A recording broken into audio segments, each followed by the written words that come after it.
Welcome to மாயா பஜார் நிர்மலா ஜெயந்திரன். இன்றைக்கு நாம் பார்க்கும் ரெசிபி கொத்தவரங்காய் பருப்பு உசிலி. பருப்பு உசிலிக்கு காய், கொத்தவரங்காய், பீன்ஸ், வாழைப்பூ இப்படி செலக்டிவாக காய் போட்டுக்கலாம்.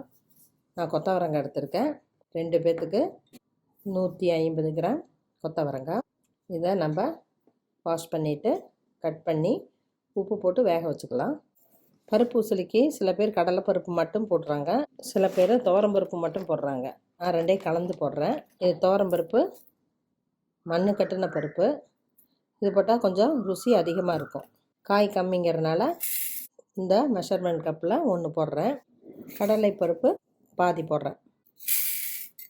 2 மணி நேரம் ஊறணும். பருப்போடு சேர்த்து அரைக்கிறதுக்கு 4 வரமிளகா, 5 பூண்டு, கருவேப்பிலை கொஞ்சம், பருப்புக்கு தேவையான அளவு கல்லுப்பு, சோம்பு 1/2 டீஸ்பூன்.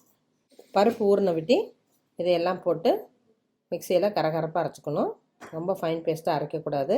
ரொம்ப குழவாக அரைச்சிட்டா வலுவலுன்னு ஆயிரும். நமக்கு உதிரியாக வேணும்னா கொஞ்சம் கோர்ஸாக அரைச்சிக்கணும். இதையெல்லாம் போட்டுக்குவோம். அதான் மிக்சியில் ட்ரையாக அரைச்சிட்டு அப்புறம் பருப்பை போட்டு அரைப்போம். இப்போ ட்ரையாக அரைச்சிட்டேன். ஊறின பருப்பை போட்டுடலாம். இதை தண்ணி ஊற்றாமல் நம்ம வடைக்கு ஆட்டுற மாதிரி கெட்டியாட்டிக்குவோம். 1 டம்ளர் கடாயில் தண்ணி ஊற்றிருக்கேன்.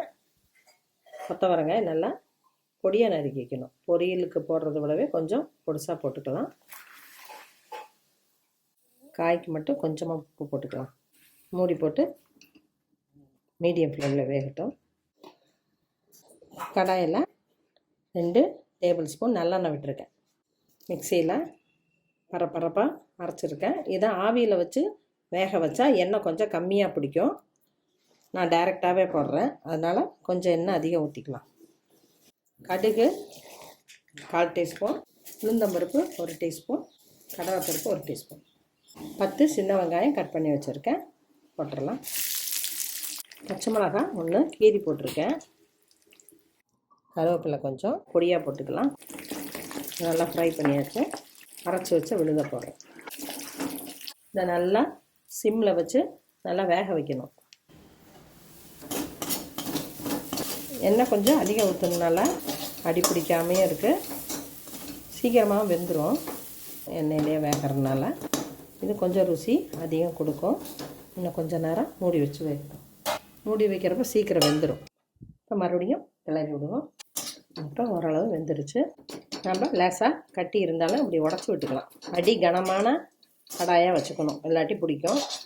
இரும்பு சட்டி வச்சாலும் நமக்கு ஒட்டாமல் வரும். இப்போ நம்ம வேக வச்ச கொத்தவரங்காய் இதில் போட்டுடலாம். கொத்தவரங்காய் இது போல் கரெக்டான வேக்காட்டில் இருக்கணும். குக்கரில் போட்டு குழைய வைக்கக்கூடாது. குழஞ்சிதுன்னா அதோடய டேஸ்ட்டே மாறிடும். குக்கரில் போடாமல் செஞ்சால் தான் நமக்கு உதிரி உதிரியாக கிடைக்கும். முக்கியமாக கலர் மாறாமல் கிடைக்கும் காய். தேங்காயை போட்டு ஒரு கிளறி அரைக்கிறோம். நல்லா மிங்கிளான விட்டு டேஸ்ட்டு பார்த்துட்டு தேவைன்னா உப்பு போட்டுக்கலாம். ஒரு பிஞ்சு பெருங்காயத்தூள் போடலாம். பெருங்காய வாசம் பிடிக்காது அப்படின்னு நினைக்கிறவங்க அவாய்ட் பண்ணிக்கலாம். பெருங்காயத்தூளை எண்ணெயிலே போட்டுடலாம். 1/2 டீஸ்பூன் தேங்காய் எண்ணெய் கூட ஊற்றலாம். அது ஒரு மணமாக இருக்கும். ஸ்டவ் ஆஃப் பண்ணிடலாம். நல்லா பருப்பு உதிரியாக வந்துருச்சு. கொத்தவரங்காய் பருப்பு உசிலி ரெடி ஆயிடுச்சு. இது ரசம் சாதம், வெரைட்டி ரைஸ் இதுக்கெல்லாம் நல்லாயிருக்கும். குழந்தைகளுக்கு வித்தியாசமாக இருக்கும். வாரம் ஒரு முறை குழந்தைகளுக்கு செஞ்சு கொடுக்கலாம். செஞ்சு பாருங்கள், சாப்பிட்டு பாருங்கள். தேங்க்யூ.